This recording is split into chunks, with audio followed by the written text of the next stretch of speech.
In 2001, in a small town in Indonesia, there was a girl named Nadia. She was a hard-working soul who had been taking care of her family since the tender age of 7. You'd think being a kid would mean playtime and cartoons. But no, this girl was practically running the house while other kids her age were struggling with tying their shoelaces. At home, things weren't great. Nadia's mom was really sick, and the house was in a constant state of renovation. It was New Year's Eve, but the mood was anything but festive. Nadia fed her mom and tried cheering her up by talking about celebrations. It worked a little. Her mom smiled briefly, but the reality of her illness weighed heavily on everyone. Her mom got emotional and told Nadia and her brother to always keep the house in order and listen to their dad. Great advice. Except their dad, Shanto, had the problem-solving skills of a broken compass. While they were talking, her mom's condition took a turn for the worse. She started vomiting blood. Panicked, Nadia called for her dad and brother, but things didn't improve. Here's where it got strange. Instead of staying to help, Shanto went straight to his personal locked room, the one nobody was allowed to enter. Classic Shanto move. Crisis in the family, and he's off to his mystery cave like some low-budget superhero who forgot his powers. Naturally, everyone was furious, especially Nadia's brother Yoga, who demanded to know what was so important in that room. Eventually, Shanto came out, and miraculously, their mom's condition stabilized. Yoga suggested Nadia go celebrate New Year's Eve, but she refused. Probably because leaving her dad in charge was about as safe as handing a toddler a chainsaw. That evening, something surprising happened. Their mom got out of bed, cooked food, and got ready as if nothing had happened. Everyone was thrilled, and they started enjoying the evening together. But their joy didn't last. Suddenly, a shadowy figure appeared behind their mom, who then walked into the kitchen and dunked her head in a pot of water. Because who doesn't want a quick underwater nap during a family dinner? Freaked out, the family rushed her to the hospital. On the way, the shadowy figure seemed to linger in the house, as if to remind them that this was no ordinary home. Sadly, their mom passed away at the hospital, leaving the family heartbroken. Fast forward 3 months to 2002, Shanto opened a new shop that became surprisingly successful in no time. Maybe he finally found something he's good at, because running a household wasn't it. Meanwhile, Yoga was still in shock over his mom's death and couldn't stop thinking about her. He told Nadia how, instead of cleaning the tiles where their mom had vomited blood, their dad just replaced them. Nothing screams emotional closure like a shiny new floor, right? To make matters worse, the renovations were still incomplete, and the family had no idea why Shanto kept making bizarre rules. Maybe one day they'll figure it out. Or maybe they'll just keep guessing while Shanto polishes his Dad of the Year award for being as mysterious as he was unhelpful. One day, Nadia noticed something strange. Tiles on the floor started shaking, and suddenly, a massive hole opened up, like a portal straight to hell. Out came 2 hands trying to drag her in, and to make things worse, scorpions swarmed around her. Scorpions? Seriously? It's like someone decided her life wasn't dramatic enough and cranked it up to nightmare mode. But here's the twist. It was all in her head. Nadia didn't actually see the hole, the hands, or the scorpions. Just another day of her brain pranking her. Later that evening, Nadia decided to go for yoga, while her brother Yoga, yep, confusing name choice, had other plans, arguing with their dad, Shanto. During dinner, Yoga snapped, accusing Shanto of letting their mom die, refusing to clean the house, and dragging out the renovation project for years. Honestly, if procrastination was an Olympic sport, Shanto would have been a gold medalist by now. Furious, Shanto slapped Yoga, and Nadia had to calm her brother down, telling him not to pick fights with their dad. That night, strange things happened again. Yoga heard his mother's voice calling him. When he went to investigate, he saw a little girl running around. Because creepy kids at night are exactly what you need in a haunted house, right? He followed the sound to the kitchen, where he was greeted by a ghost. Shanto showed up, grabbed a knife like he was auditioning for a horror movie, and went to his secret room. Suspicious. Yoga hid in a closet, and later spied on Shanto through the keyhole. What he saw was so terrifying it shook him to his core, but the story decided to keep it a mystery for now. Classic cliffhanger move, right? Fast forward 9 years, and things were still a mess. Yoga was haunted by terrifying visions, and the house was just as dirty and incomplete as before.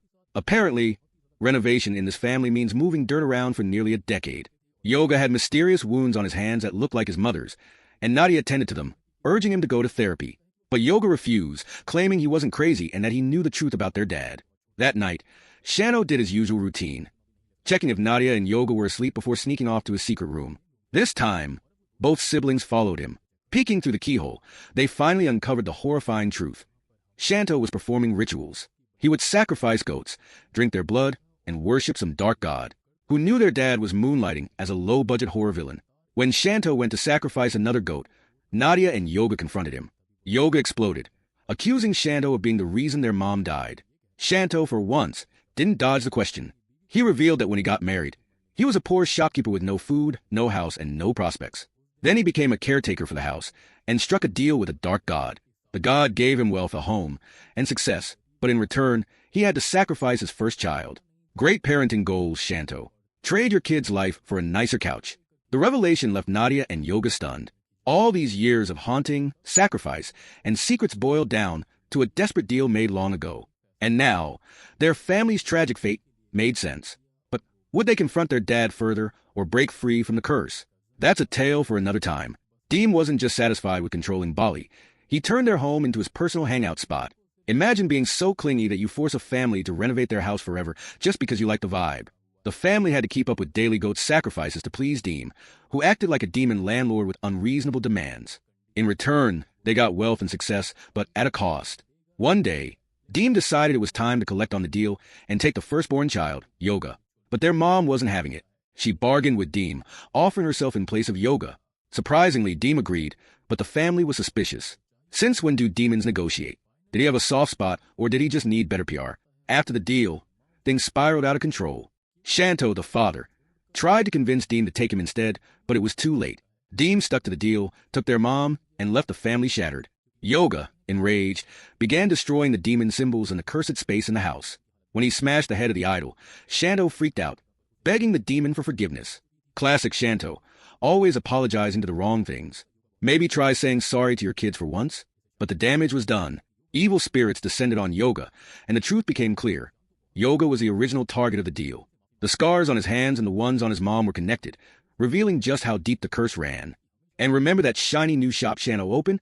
Its quick success wasn't luck. It was part of the demon's blessing. Shanto's locked room, which he kept so secret, was where the rituals took place. This explained everything. Why their mom's health was always bad, why Yoga was cursed, and why Shanto refused to stop the sacrifices. Pro tip. If your dad keeps a room locked and acts shady, don't assume he's hiding snacks. It's probably something way darker. Meanwhile, Nadia tried to figure out how to break the curse. At school, she searched for answers but got teased by classmates. Luckily, one boy stood up for her. Finally, someone decent in this mess of a story. Give that kid a medal. When she got home, both Shanto and Yoga were out, and the workers continued renovating the house like usual. They sensed something was off, but the money was too good to quit. Can you blame them? Getting paid to ignore demon vibes sounds like a solid gig. That day, the electricity went out.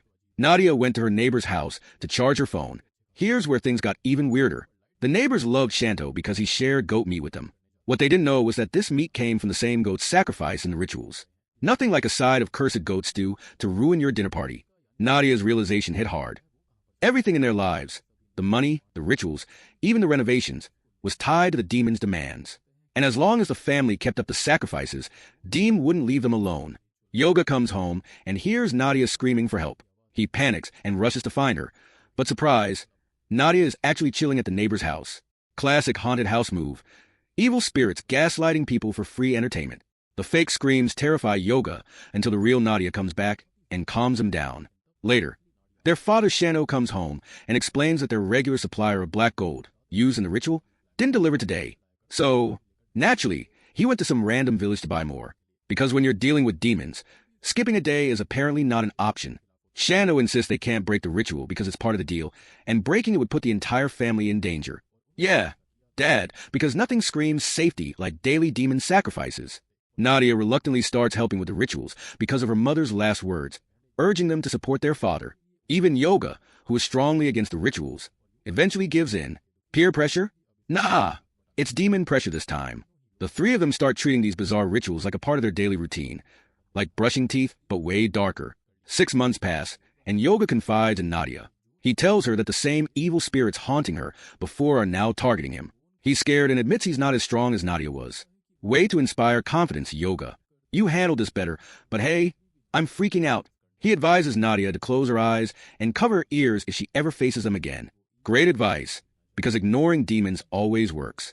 Months go by, and New Year's Eve of 2002 arrives. But instead of celebrating, the demon returns, and this time, it's after Yoga. The creature attacks him mercilessly, beating him down and brutally killing him. Rest in peace, Yoga. You were too good for this world, or maybe just too unlucky. Nadia and Shanto are devastated, having lost another family member. Now, it's Nadia's turn to face the demon's wrath. The evil spirits, loyal minions of the demon, begin to haunt her. She starts seeing terrifying visions at school and feels overwhelmed. Her stress levels skyrocket, and she struggles to cope. Thankfully, her friend B.S. Tala steps in, telling her to open up about her fears instead of keeping them bottled up. A rare moment of wisdom in this otherwise chaotic saga. Thanks, B.S. Tala, for being the only one with a functioning brain. Nadia starts writing down her feelings in a notepad, which helps her feel a little better. One night, back at home, Nadia has the worst scare yet. She sees the demon, good old God and I man, making an appearance like a guest who overstayed their welcome, eating Yoga's body. Horrified, she faints on the spot. Shanto, now deeply worried for his only daughter Nadia, decides to seek help. Nadia, already traumatized by evil spirits, experiences an accident while driving. When she regains consciousness, she finds herself with Shanto at the house of a shaman, the same shaman who originally helped set up Shanto's rituals. Shanto had come back to plead for help, but the shaman bluntly declares, "This is your mess now, buddy." Wow!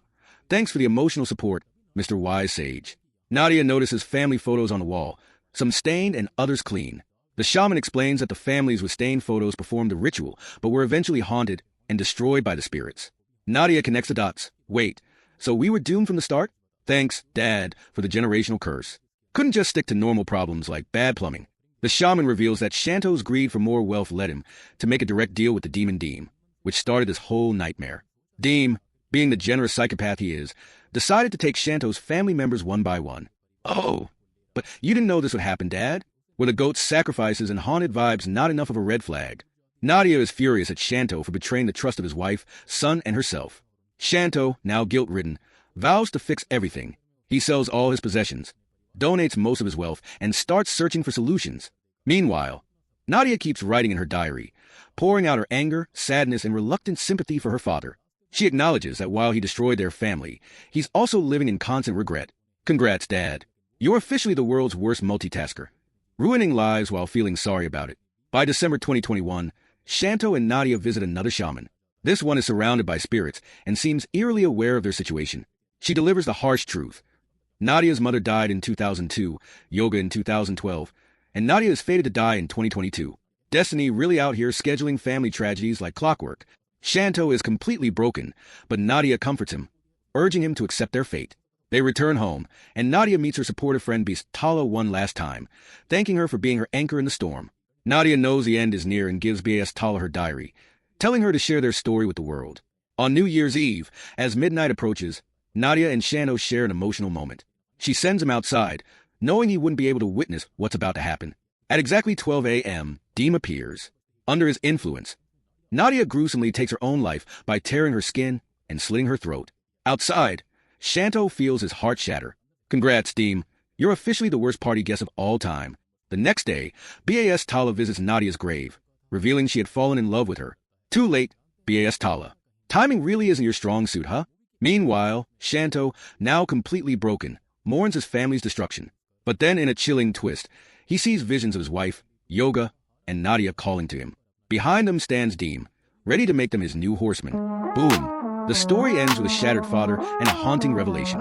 Moral of the story: don't make deals with demons, especially ones with goat fetishes. Yo, it's the tale of Shanto and his demon dream. Ghost sacrifices deals with Deem extreme. Family in ruins, the vibes obscene. But let's drop the beat and unravel the scheme. Once upon a time, Shanto made a pact, sold his soul for cash. Now there's no turning back. Wanted that cheddar gold and a throne. Now his fam's haunted, man should've left it alone.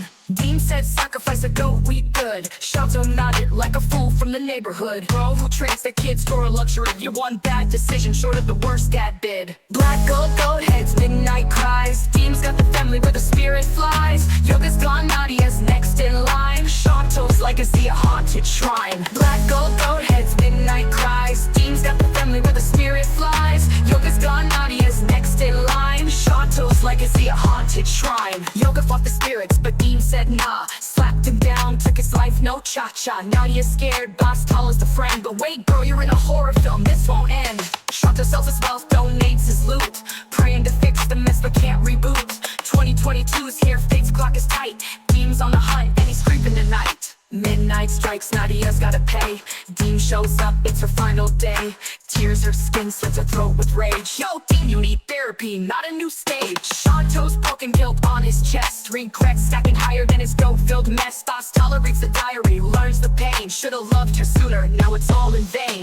Black goat heads, midnight cries. Dean's got the family where the spirit flies. Yoga's gone, Nadia's next in line. Shanto's legacy, a haunted shrine. Now Shanto's seeing ghosts, his fam's in chains. Dean's got horsemen, bringing the pain. Calls them his riders, the new cursed crew. Shanto's looking like, man, what did I do? Moral of the story, don't play with the goats. Dean's got the game and your soul's the vote. If greed is the driver, you're gonna crash. Leave the black gold, don't chase that cash. Now the beat fades, but the curse remains. Shanto's name echoes in ghostly lanes. Rap this tale when you're feeling bold, but don't deal with Dean for a pot of gold.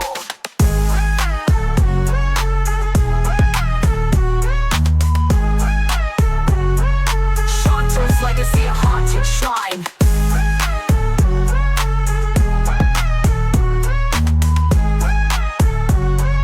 Shanto's legacy, a haunted shrine.